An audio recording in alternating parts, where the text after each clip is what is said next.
사도신경. 나는 전능하신 아버지 하나님 천재 창조주를 믿습니다. 나는 그의 유일하신 아들 우리 주 예수 그리스도를 믿습니다. 그는 성령으로 잉태되어 동정녀 마리아에게서 나시고 본디오 빌라도에게 고난을 받아 십자가에 못 박혀 죽으시고 장사한 지 사흘 만에 죽은 자 가운데서 다시 살아나셨으며 하늘에 오르시어 전능하신 아버지 하나님 우편에 앉아 계시다가 거기로부터 살아있는 자와 죽은 자를 심판하러 오십니다. 나는 성령을 믿으며 거룩한 공교회와 성도의 교제와 죄를 용서받는 것과 몸의 부활과 영생을 믿습니다. 아멘.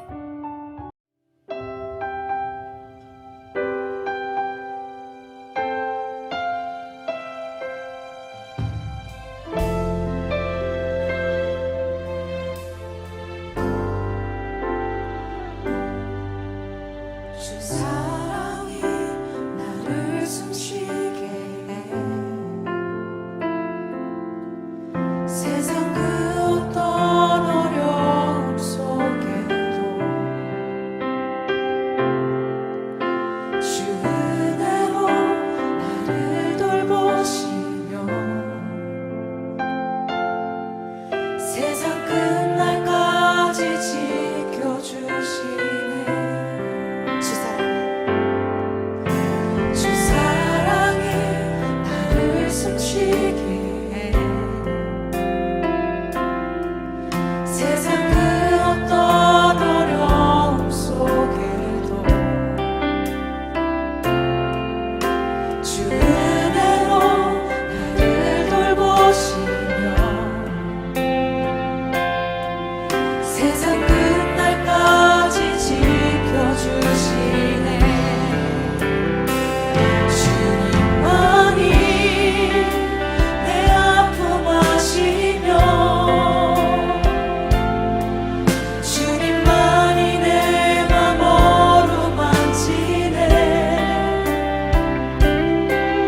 어느 누구도 나를 향하시 주님의 사랑을 끊을 수 없네. 주님만이 내 능력이시며 주님만이 나의 구원이시네. 어느 누구도 나를 향하시 주님의 사랑을 끊을 수 없네. 주 사랑이 나를 이끄시네. 주 사랑이 나를 이끄시네. 내가 갈 수 없는 그곳으로 내가 갈 수 없는 그곳으로 주의 사랑 나를 붙드시며 세상 끝날까지 인도하시고 고백하겠습니다. 주 사랑이 나를 이끄시네. 주 사랑이 나를 이끄시네. 내가 갈 수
향하신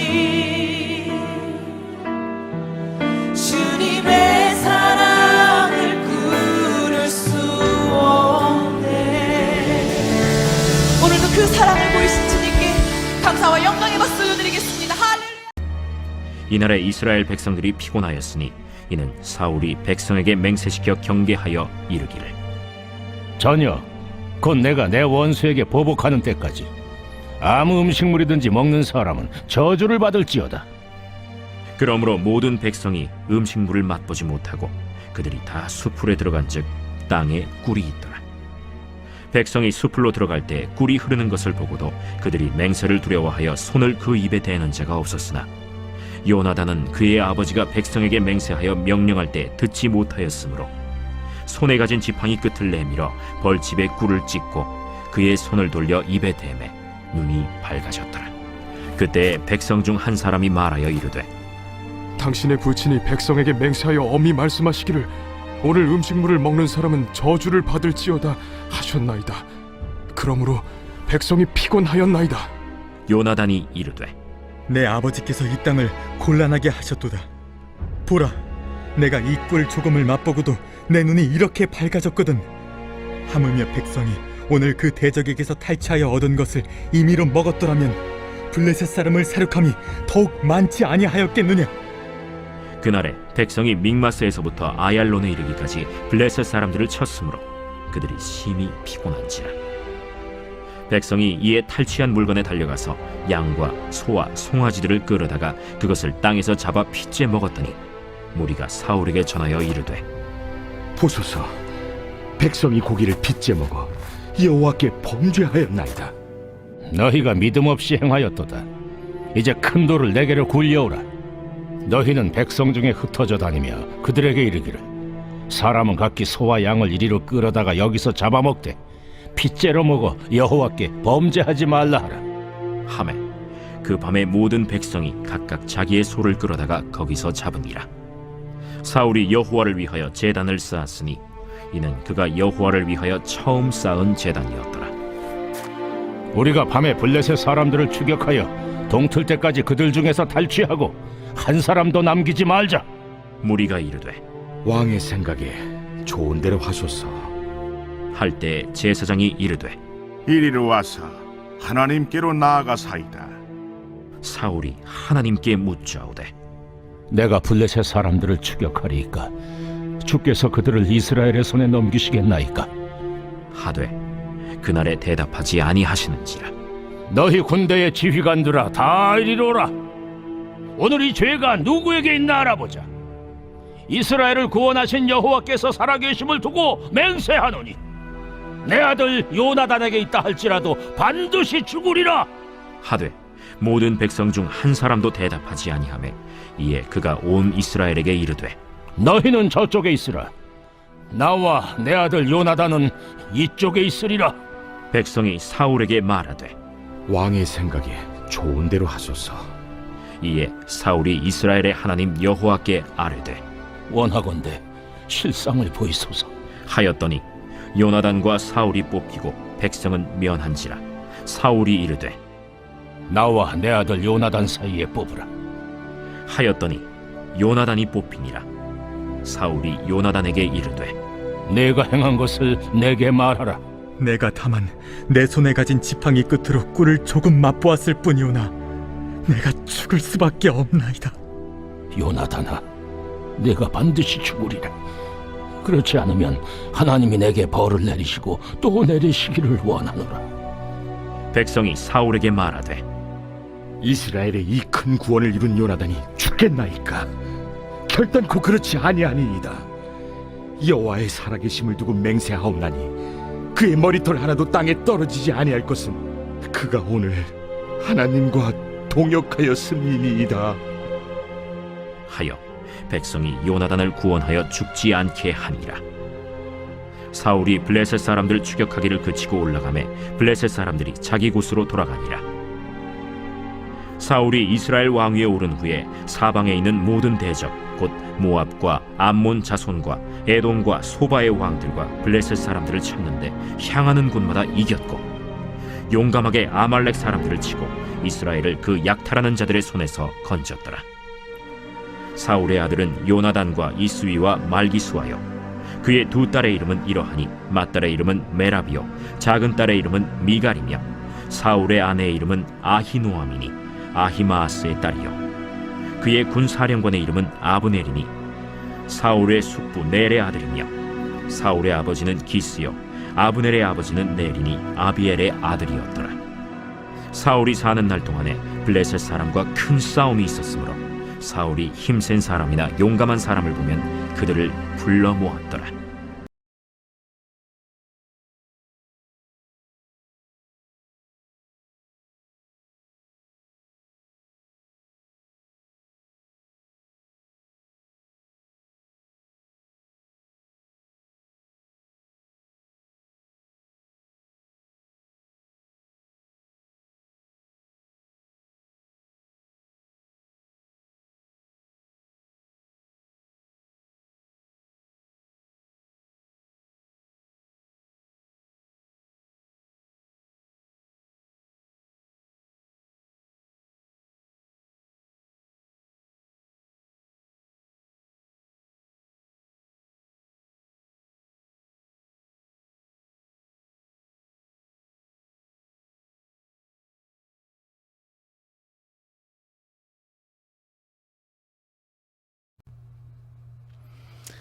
샬롬. 새롭게 시작하는 한 주 하나님의 임재와 동행하심이 우리 삶에 넘칠 수 있기를 원합니다.